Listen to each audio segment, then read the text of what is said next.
Now, rice farmers at Fumbisi in the Bulsa, the South District of the Upper East region, are appealing to the government to provide markets and storage facilities for their massive rice harvest this year. While some of the farmers are unable to find markets for their produce or good storage facilities, others are selling at giveaway prices because the markets are flooded with imported rice sold at relatively lower prices.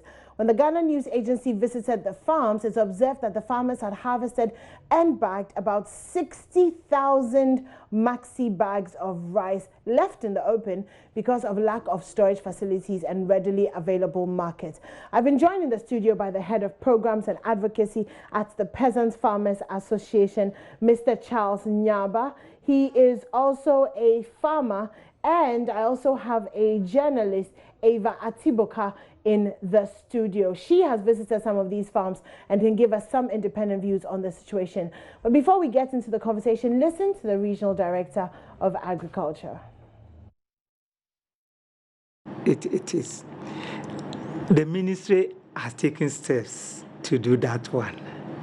This year, some few combine harvesters came, and we are expecting that next year a lot will come. Next year, a lot will come that will be given to the farmers. You see, because these things are not produced in the country, and when you order, it takes some days or months before they arrive. That is what they did. That is why. It was last year, you were sure that at least you will get them this year. And this year too, you didn't. Yes, it ages, but it takes a. But I'm assured that our minister is actually after. And again, we are trying to move away from the heavy machines to look at the simple machines that are available. So that and he has assured us that by next year, a lot of them will arrive in the country. Simple circles to actually harvest their rice, not the combine harvester. Particularly for those who do the large acreage. And now that you are even having the rains, the ordinary combine cannot even go into. So you need the crawler type. So if you go to the Navrongo, it is the crawler type that we use, that they can go through the water and the harvest as well. So that will not be man, but we are looking for the simple machines that our farmers can use it themselves and then do the harvesting. So that have come in, where are they? Where have you taken those ones? No, the few that are, in fact, unfortunately, the combines were not part. The combine were not, they arrived before the planting season, and they were the cultivators for the land preparation and all those things. No? But the rice harvester is that. So but the shellers, yes, you buy me serve our share. You are yet to have, they are yet to do the distribution? No, for the planters and all those things. They have started, but our region has not gotten yet. Your farming region, why? Yes, you see, the thing too, we have to get a private man who is already inside there to take the lead, and then the things will be supplied to. So once we are not getting there, so the ministry are taking to give it to the district assemblies to spearhead those. I'm talking about the AMSEC, and they are distributing. I think it came to northern region. They are yet to reach our region. So, Eva, you spoke with the Deputy Regional Director, but first of all, can you start off with what you saw when you went on the farms? This year, I would say it's a basket case for the farmers. I mean, it's a truly a basket case, because you go there and then farmers are really stranded, heaps of rice everywhere, on the shoulders of roads. Some are sleeping on their farms just to get market for their produce they are not getting. Some are sleeping by the roadside to get market, just to get buyers they are not. It's a sad situation. And imagine having to use all of your resources, your energy, you produce, and then no one is coming for it. This is not the first time it's happening. In the 1970s, it happened during the Champions era. We produced more rice than the rice mills could accommodate. We exported a lot, but they devised ingenious ways of using the rice. So some used that for rice wine. But in Ghana, all we know, it's the rice with stew, rice balls, and just a few, yeah. But we can actually do a whole lot with the rice. The farmers are actually stranded. They really cry. And imagine a farmer, you would have to get a buy. The buyers are actually now bluffing, because last year a bag was 230, but this time they are now buying. They're like, they just offer any price. So we'll give you 190, we'll give you 180, and even that, they're buying on promotion. You by that you buy two, you get one free. I mean, why? Big sacks. They are pretty much just giving away the rice. Exactly. It's what it looks like. It's giving away the rice. Yeah, because I'm looking at the pictures and I mean, the bags are massive. Massive bags of rice. And they do all they can to properly fill their bag. Yeah. I mean, in any other situation, one would say it's a good thing that we're actually producing this much rice. Because then we're actually, you know, producing enough for ourselves, for the country. But there seems to be a problem with the fact that we're producing too much. Why is that? The plotting for food and jobs. I mean, government, if you look at the models, if you look at the pillars, rice, it's one of the key crops that they are projecting. Now, what they have failed to put in place is marketing. I mean, a whole system. Agriculture is a whole value chain. So if you are projecting or promoting a particular crop, you need to get market in place. But here is the case. We're really importing a lot. So I looked at the United States Department of Agriculture figures, and Ghana imported 780,000 metric tons of rice in 2016. That is a 30% increase from 2016. And again, it moved up to 700,000 metric tons in 800,000 metric tons in 2017 and in 2018. I mean, if we have a lot sitting on fields and all of these coming in, pouring into the country, I think we are not doing the farmers good. Yeah. And this is the time they're really stranded because bush burning has started and combined harvesters are nowhere to be found.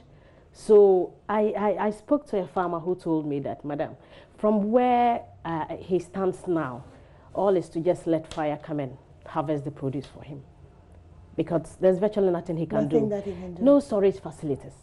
The rice developing molds on farmlands. The chunks still standing. So if you don't have a place to store, there's no market.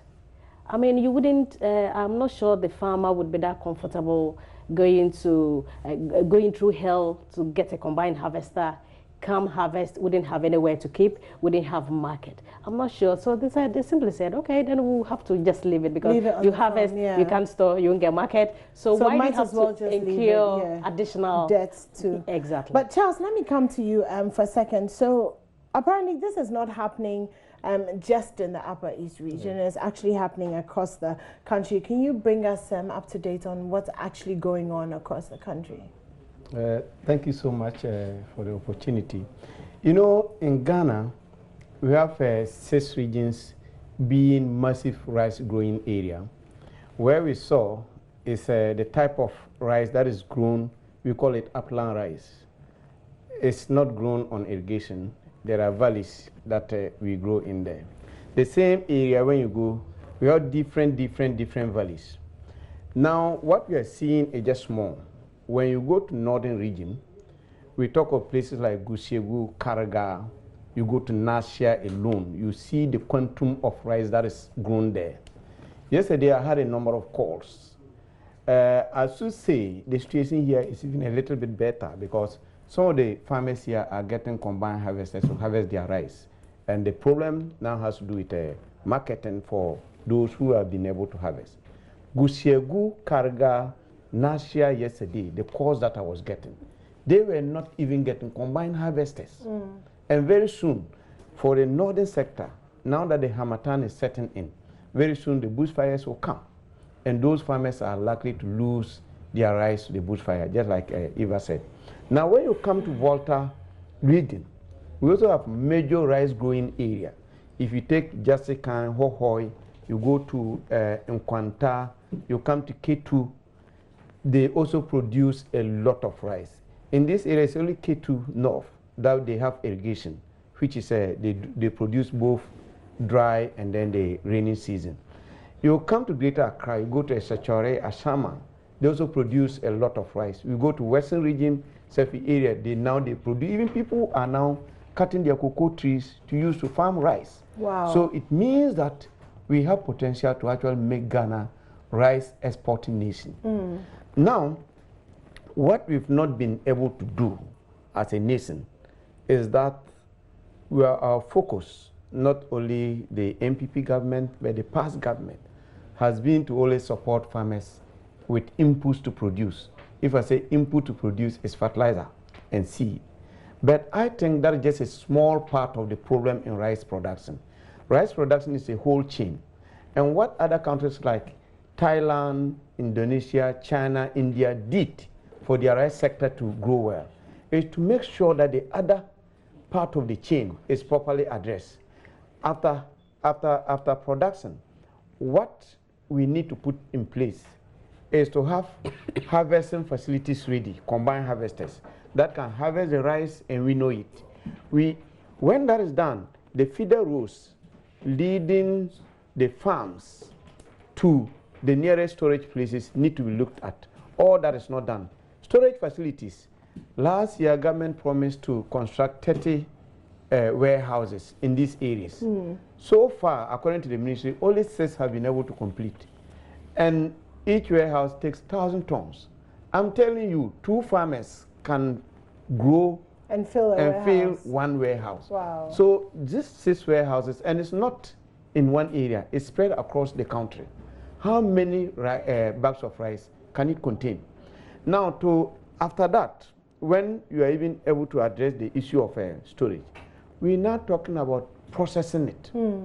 Last year, Avenas is a private processing company that did very well in buying the rice from the farmers. The actual process last year, if you harvest your rice, they come, they buy it, just carry it to their processing plant in Nyankwala, and then it's processed. Their rice can be compared to any other rice in any part of the world. When we contacted them to come and buy our rice, they said they could not buy because they still have 9,000 tons of rice that have been processed and there's nowhere to sell. Wow. They were expecting the caterers who are supplying to school feeding program to take. They are not also forthcoming.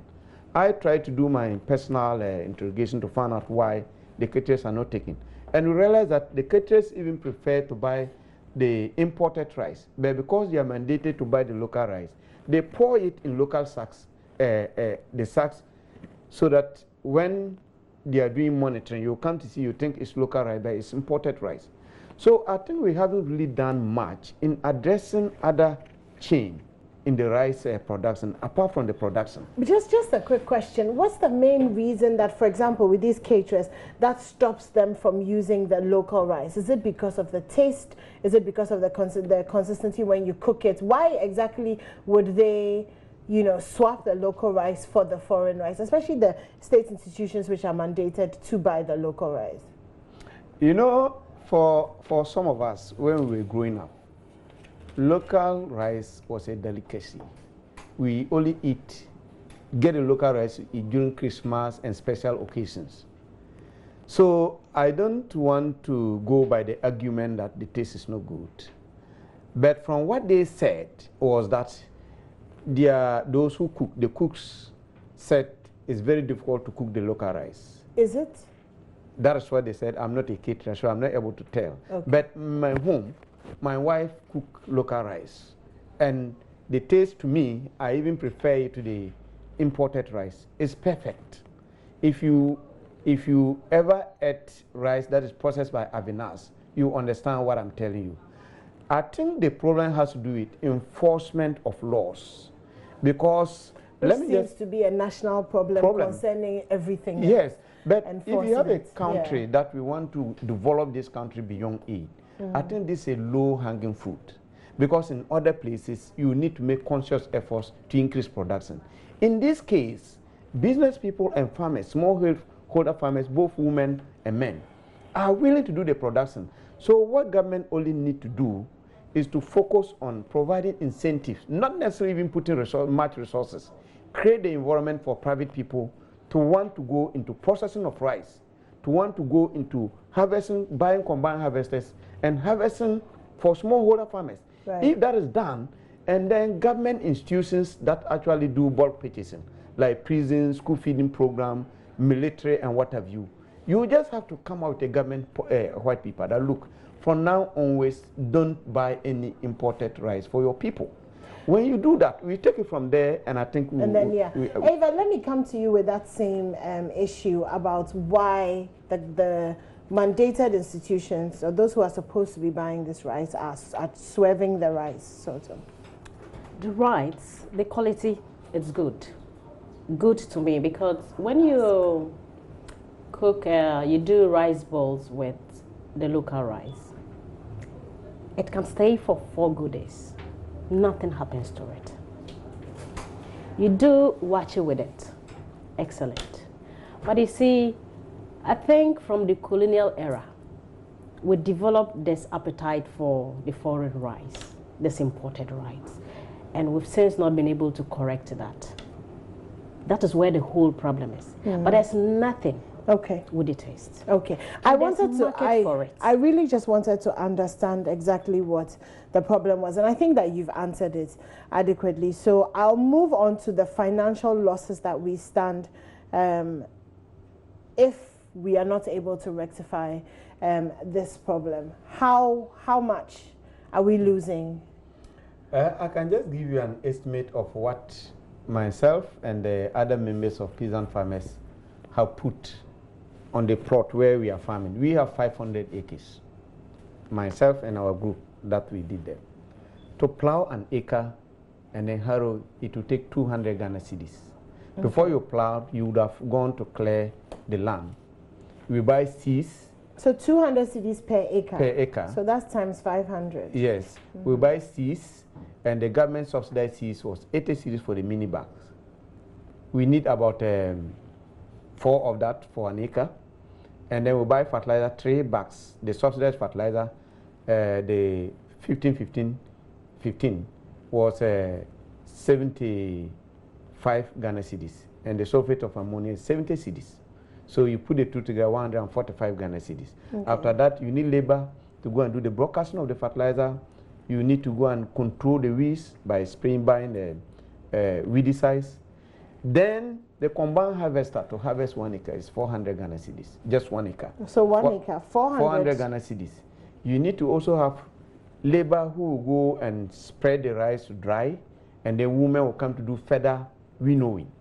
Then people who will load it into the truck for you to take it to the next stage where it is going to be dry. So that is the quantum of expenditure that we've made so far. I mean, so just a quick estimate. I mean, from the figures you've been going, I would put it at least about 50,000 cedis, at least. I think it's more. At the very least. Yes, at the very least, yes. Yeah. At the very least, yeah. So this is the amount of investment that is going to go wasted.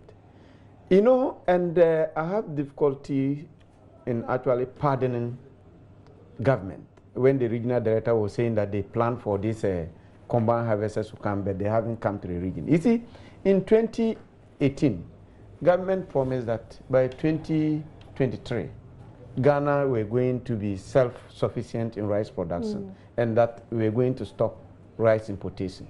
So you did that by supporting farmers with subsidized fertilizer and seed.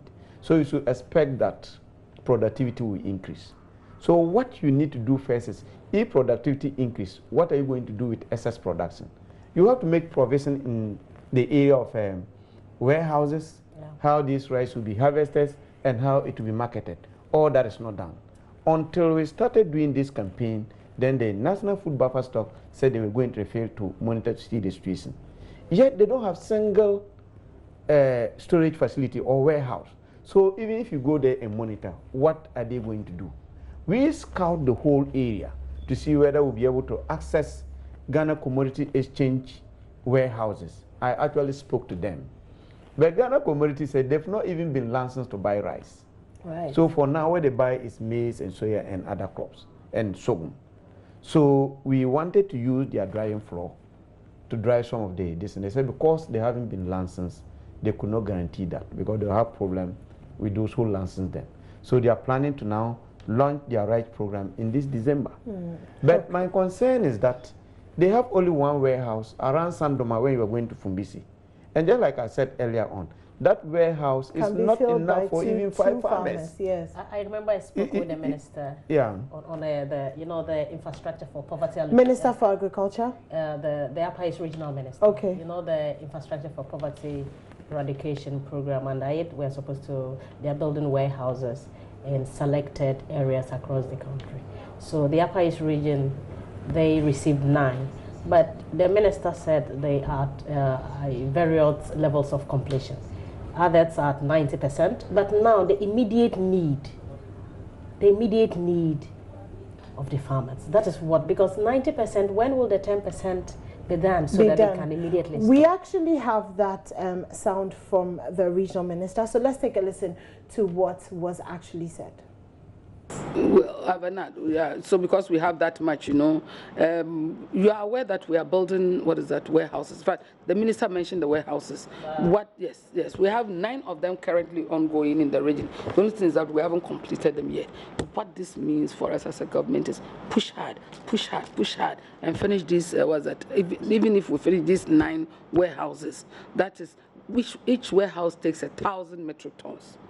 That alone will be 9,000 metric tons. We should be. No, but a lot of them are about 90% complete. Most of the warehouses are about 90% complete in this region. So you push for them? Exactly. And in fact, the contractors are only running behind time. So it's not as if even as for Yaraba, we have some that we have a warehouse that is completely finished. So that is it. The ministry and the buffer stock, I have to push for them to finish this and then Ministry for Special Initiative finish this as quickly as possible so that we can take in the extra harvest. The good thing about these warehouses is that it's not just for government. Even individuals who would like to store for future purpose can go and store in those warehouses, and then maybe as and when here. Looking at what the Planting for Food and Jobs has been able to do, rice farming has been massive. I went there and I was yeah, don't worry. So the warehouses 1,000 metric tons is heavy. That's enough. 1,000. So, and I'm saying we have 9 currently, 9 warehouses, and the one that hasn't gone any far will be about 60%. Most of them are 90, 95, 80. It's just to fix the doors and the ventilators. They are almost complete. Maybe I can let you visit when on your way. Just ask for the talents. That was the Upper West Regional Minister, Upper East, Regional Minister. So just quickly to end the conversation, what do we need to do moving forward? There's markets. The Sahel, across the Sahel, we have the market. You see, when this happened in the 1970s, they were exporting to the Sahel regions. Burkina, Togo, and Ghana is already closer to the northern sector is closer to those areas. So they definitely. That's market there. And with the Tamale Airport, it puts flying time an hour and a half to those Sahel countries. So why can't we start exploring the market so that we go back to what happened in the 1970s. We link up with them and then start exporting to them. After all, most of them, they don't do rice. Burkina, Togo, they don't really have enough as we have. The land alone is a problem. So we can export to them. So it's about authorities beginning talks with the Sahel region. Because Nigeria, what is happening in Nigeria, they're only trying to prevent foreign rice not coming in. But within the ECOWAS region, they definitely would accept. We have Nigeria rice in Ghana, and nobody is complaining. The Nigeria rice is just like the northern rice. So let's create a market for the West African countries first. Let's deal with our own, let's eat our own. And then from there, we can upgrade what we have to the standards that we want. When we don't start and we ignore, we won't get anywhere. We'll never get anywhere. And won't get there. So okay, Charles, in 30 seconds. Yeah, in 30 seconds, what my recommendation to government is that, look, we need to make importation of foreign rice unattractive for business people. We can do that, we say, because of WTO rules. We can place a complete ban. But you can make the processes difficult so that anybody who is bringing in imported rice, that rice will not be competitive with our local rice. Because if you take Thailand and other places, they subsidize their farmers heavily, and sometimes they even pay them off. So the rice that they dump here is far, far lower than their production cost. Okay. Yeah. So that their farmers remain in business. So I think we need to do the same thing for our farmers to become competitive. So increase taxes on rice. As simple as that. But don't ban. We can't ban it. Thank you very much for joining us, Charles and Eva. Coming up next is the business news, and the rice conversation continues there with Daryl, I think, or George, with Emmanuel, right after this.